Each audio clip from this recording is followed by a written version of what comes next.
Jay, what did you teach prior to becoming a full time writer, if you don't mind me asking? No, that's fine. I actually taught a few different things. I got a middle grades degree, but I ended up teaching elementary first. So I taught fourth grade for about 4 years back in the 90s, and then followed that up with 4 years of fifth grade. All of that was in the state of Georgia. Then No Child Left Behind came around, and you had to take a test and get certified in every subject you taught. And since I taught elementary, I went ahead and took tests in every subject because I already had that.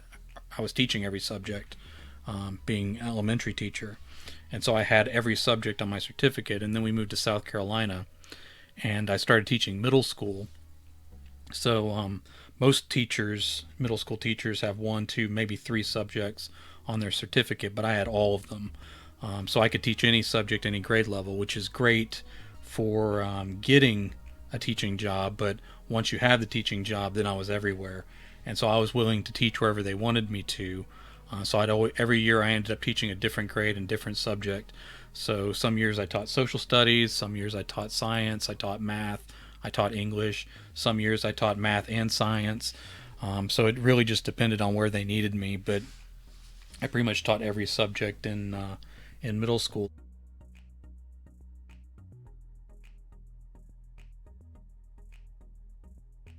The last year I taught, I was back in social studies, but I was in seventh grade, and one of my sons got sick, and so we couldn't get him to stop having seizures and stuff. And every time he got a fever, he got one. So we needed to take him out of daycare, and my wife and I were kind of reluctant to put him on seizure medication, and so I quit my teaching job, partly because I was kind of there was a lot of reasons not to want to teach, um, but then also to kind of pursue full time writing. And so my son not being well was kind of the excuse that allowed me to.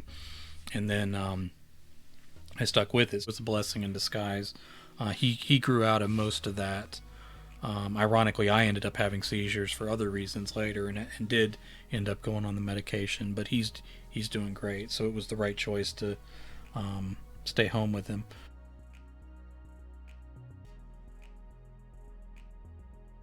Social studies is my favorite. I love teaching history.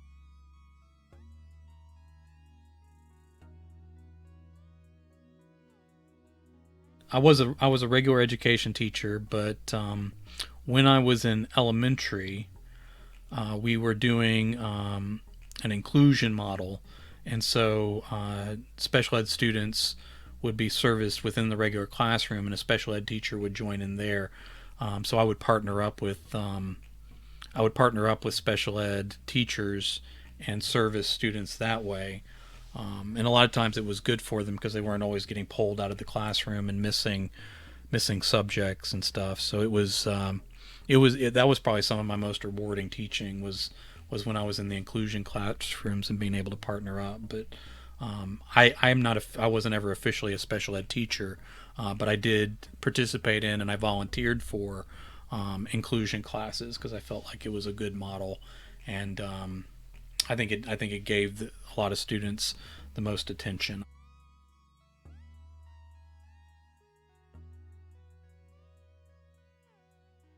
It really is. I it's kind of that theory of like you really understand something once you have to teach it to somebody else. But I loved teaching American history, and ancient history was very fascinating to me too. And I always felt maybe it was because it was so close to stories.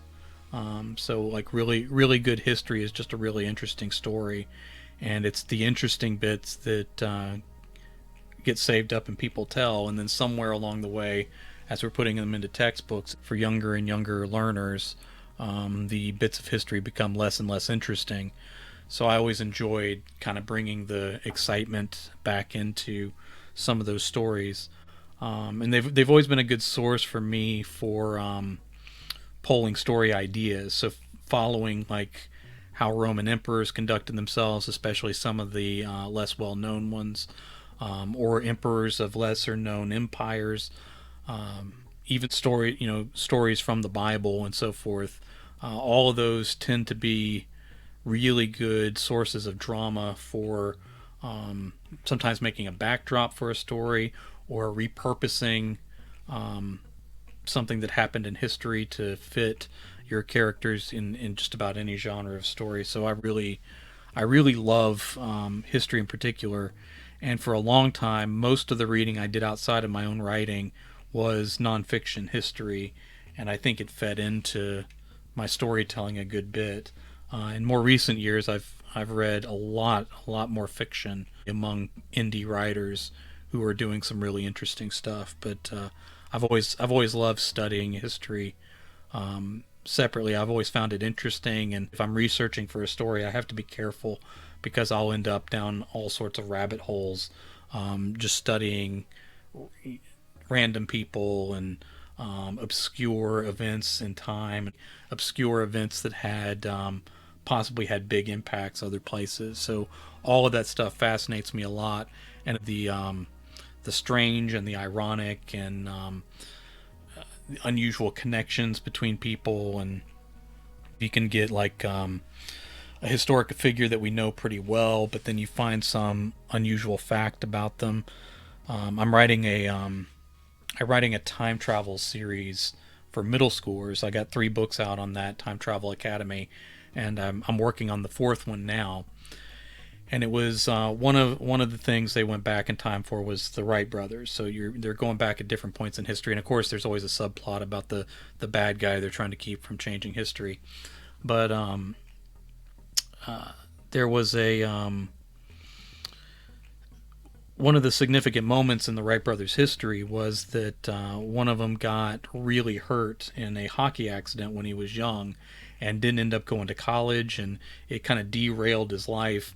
But he spent time studying birds, and then they got into making bicycles, and then they started playing with wind tunnels, and all of this stuff led to them creating what they created, partly because this one brother didn't end up going to college. And the kid that he ended up in a conflict with that kind of busted up his face so bad that he, had to be homebound for a while, was a guy named Oliver Crook Howe, I believe I got that name in order. And then Oliver Crook Howe, as a kid, had like a rotten teeth, and of course they gave him cocaine to solve it. It kind of messed up his head, and he ended up becoming a doctor. But then he was also the most prolific serial killer in the history of Ohio, I believe, and ended up killing all these people. And the last people he killed was his own family because they were trying to sell his family home, so he kind of burned it down with them inside it, and ended up going to prison then, but had never gotten caught because he kept moving, and all the deaths appeared to be medical accidents or whatever. And so this serial killer essentially was significant to the invention of the airplane, because he changed the course of the Wright brothers' lives. So like I'll get caught up in something like that. I actually have it on. I have the guy's name on the board behind me because I'm certain that I want to write a short story specifically about that. Of course, I couldn't include all that in the middle grades telling of a historic event back there, but I got caught up in that, and so I'm constantly finding strange tales like that in history, and it's always something that fascinates me a great deal.